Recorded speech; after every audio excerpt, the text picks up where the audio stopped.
We missed you. We missed you, she said, and your family at the National Night Out, she called to me. It was a recent glorious August evening, and I'm standing on our front porch having just gotten the mail. Our neighbor across the street from us was standing on her front porch and repeats herself, "We missed you and your family at the National Night Out." You know, at the beginning of August, when we gather together in our neighborhoods, usually the streets are roped off and the neighbors gather for barbecue and potlucks and games. Next year, I think I'm going to sneak over to Mary and Henry Street with Stacy and Mike because that seems like a glorious event that happens there. I walked down our front porch towards the sidewalk and I yelled back in my kind voice, "Thank you." I said, "It's always nice to be missed." And then I paused.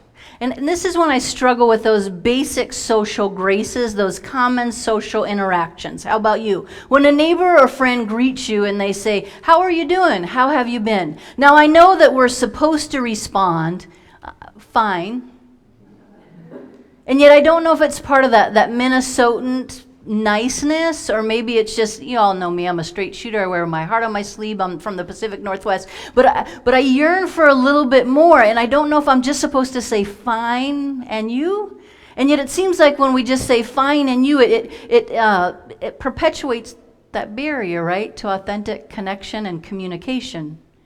And she too had come down her walk, so I repeated myself, "Thanks, it's good to be missed," and then I took a risk and I added, "Actually, we were just a little bit tired, and we needed a quiet evening at home."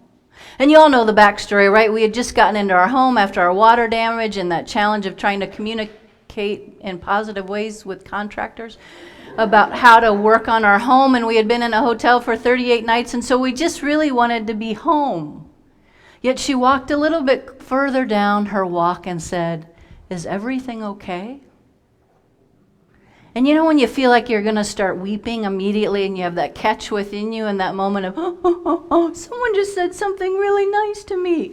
How am I supposed to respond? And it caught me off guard. And I said, "Yeah, we're doing okay, just a little weary." And we smiled and nodded and made eye contact with one another, and we went back to our homes. That neighborly, empathetic compassion. It's what we had yearned for and hoped for when we fell in love with our home, and we knew that we wanted to be in walking distance to our different workplaces when we moved here 4 years ago, and the library and the little local market.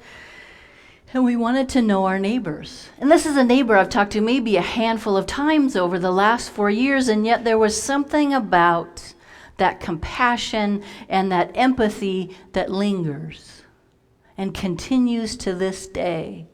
Neighbors, as our children so eloquently put, neighbors, people that live near you, right? It comes from the old English word, the ne or near, and guber, G-E-B-U-R, dweller. So a near dweller, that we have neighbors who live near us, and we also know about local neighborhoods and global neighborhoods as well. So to be a neighbor means we share certain resources. In the contemporary world, that's electricity, schools, roads, places of worship, stores, parks, neighborhoods. And all the great world religions have the same ethic that's central to the concern and spirituality not only of ourselves, yet also of our neighbors. The love of God and the love of neighbor are absolutely intertwined. And Jesus puts this so clearly and so succinctly in our gospel lesson for today, right? He is a good Jew, so when he's asked by this religious leader, what's the greatest commandment? He says, you shall love the Lord your God with all your heart, with all your soul, with all your mind. And you shall love your neighbor as yourself. And on these two commandments hang the entire law and all the prophets. Jesus, the good Jew, is quoting from the Hebrew Scriptures, Deuteronomy. He knows this. We are to love God with our entire being, and this is to compel us into loving our neighbor as we love ourselves. So if we understand all the great religions and our own Christianity, woven together are this neighbor relations with divine love. So when we're looking for a God who is here, who has come near, which is what we've been doing in our grounded worship theme, where is God? God is right here. God's the breath in that breath you just took. God is moving through this sanctuary in this moment. Where is God? God is right here, and God is also in our neighborhoods. We've talked about God in the dirt, God in the water, God in the air. Yes, you're sitting in heaven right now. Is this ringing a bell at all? Little Minnesota head nod. We're in the troposphere. Thank you. So to reconnect with our neighborhoods and our neighbors means that we are participating in that spiritual revolution. It's one of the things that had me fall in love with y'all. When I was in my search and call process, it was the clarity of your vision statement. Because that vision statement that we have, and then we unpack that a little bit more specifically, is incredibly clear about a thriving Christian fellowship. So we're loving our God, and then we're going out and we're taking care of our neighbor as well. So within that vision and 3 priorities is that dance between loving God and loving neighbor. And I'm wondering when, I'm going to put on my parent hat for a minute, y'all. Is that all right? One day I wish someone would yell out, "No!" Actually, I don't wish that, but that'd be fun in the moment, right, to try and change gears. When do I not wear my parent hat? So, right, when do I not wear my parent hat, right? So this idea of loving neighbor, that what I desire and yearn for and work for my family and myself, I want for you, your family, and you. Yet I can't remember a time when I learned that. I grew up a different flavor politically, a different flavor Christianity, so it was a different way of being. And so I'm wondering when you learned about the necessity of you tending to your family and the desire to have that for others. Have I told you about the person from my former congregation? We're going to call her Sue.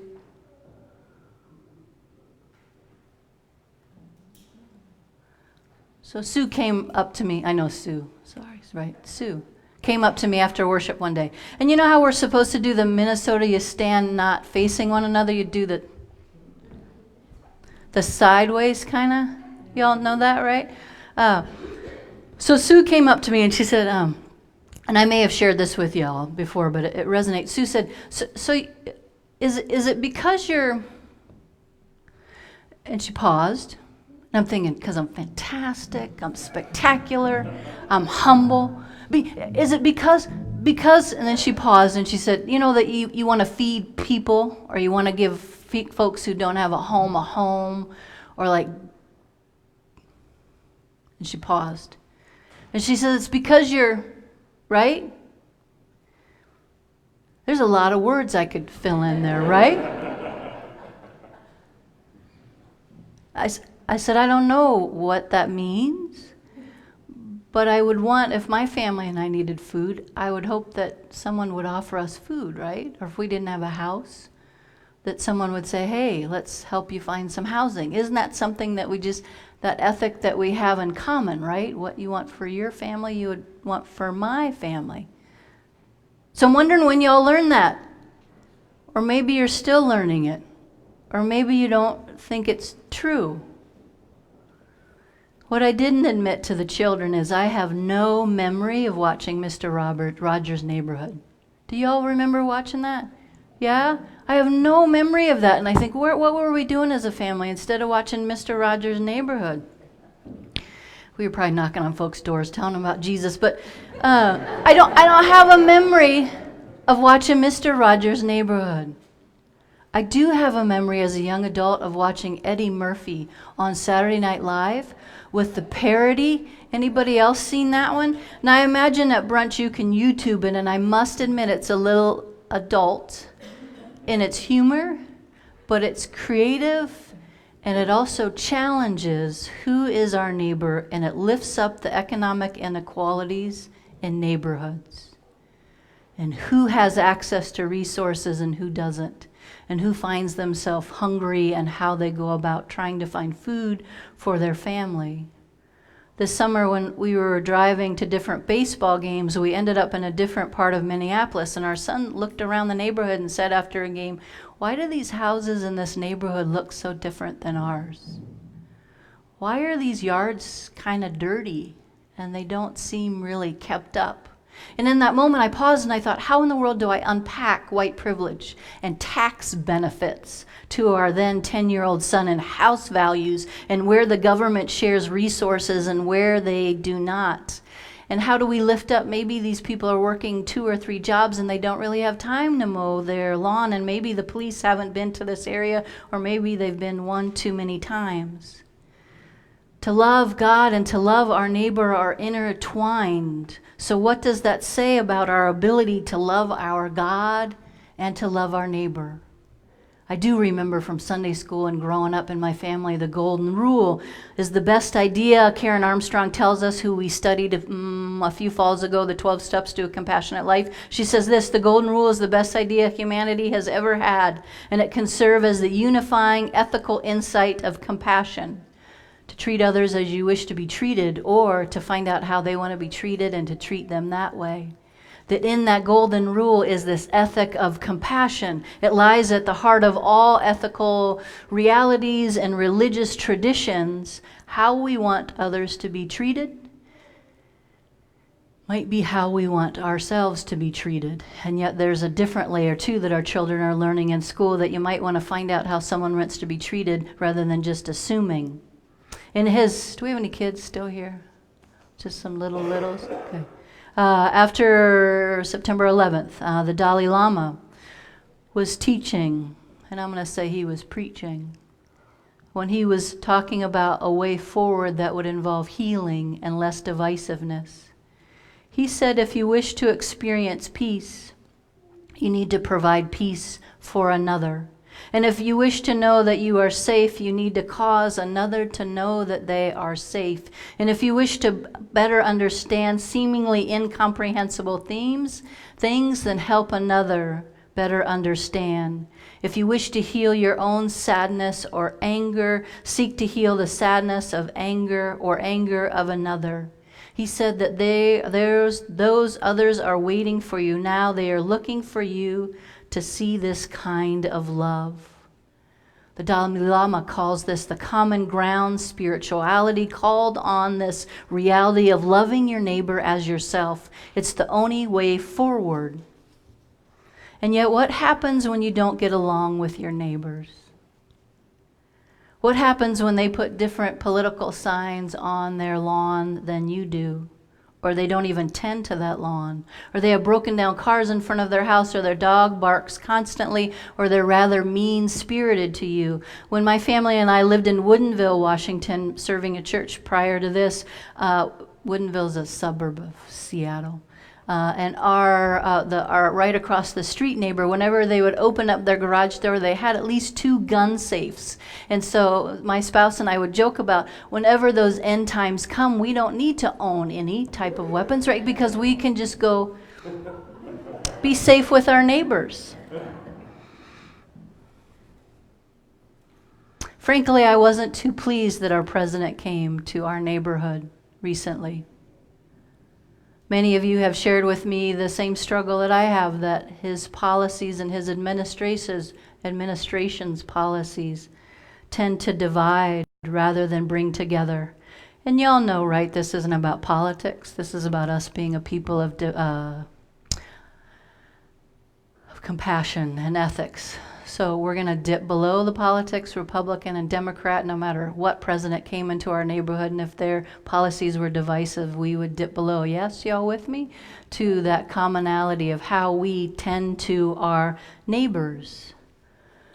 Because we participate in that local community, our local neighborhood, yet policies that are given by administrations affect global economies and global markets and global neighborhoods. So I struggled with how to respond to this person, this administration coming into our neighborhood.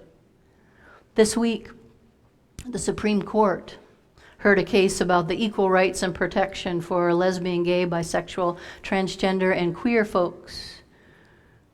There's a horrific joke in the gay community that, yes, you can be married on Sunday and then fired on Monday because you're gay.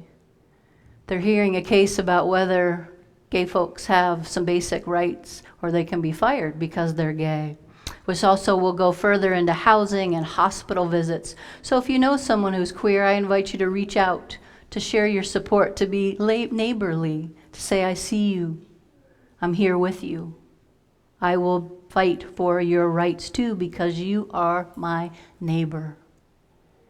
Jewish theologian Martin Buber, and we'll wrap this up, talks about a way forward, away from the divisiveness, away from the anti-neighborliness. He provides us with a way forward as he tells us this. He says that most arenas of human activity, whether political, economics, or educational, actually alienate us because we are taught to treat human beings, beloved children of God, as objects. As objects. It's transactional, right, rather than relational. Objects. Modern culture has trained us, he said, to distance ourselves from one another, seeing others and the world itself as something to be observed, examined, and critiqued. Essentially, we view everyone and everything as a problem to be fixed. When we know others only as objects, he says we call them it and I relationship. And it precludes the possibility of community. So it's just, what can I get from you? What do you have that I need? So it's an object relationship. He says the way forward instead, and here's the alternative that we know is incredibly countercultural, is that when we encounter one another and neighbors with empathy and compassion, it moves us in a relational way that we understand that we are all subjects interacting together. And it shifts the relationship from an I-it, where you're just an object, to an I-thou. And seeing one another as a thou opens up the possibility of real affection and mutual responsibility. It's a neighborliness toward one another that has respect and understanding. And yet in a society that wants you and I just to be its and workers on a cog instead of thou, brings us back to the reality that we are in mutual relationships filled with connection and opportunities for empathy and compassion. And that's what compassion looks like, how we turn towards one another and hold one another in those joys and those pains. It moves us from transactional to mutuality to realize a God who is with us. So this God who is with us, who draws us near to one another, so that when we practice these neighborly relationships, it becomes a locus, it becomes a center for divine love, and a reality that a God who dwells near us. And then we participate in a truly spiritual revolution. So may it be so. Amen.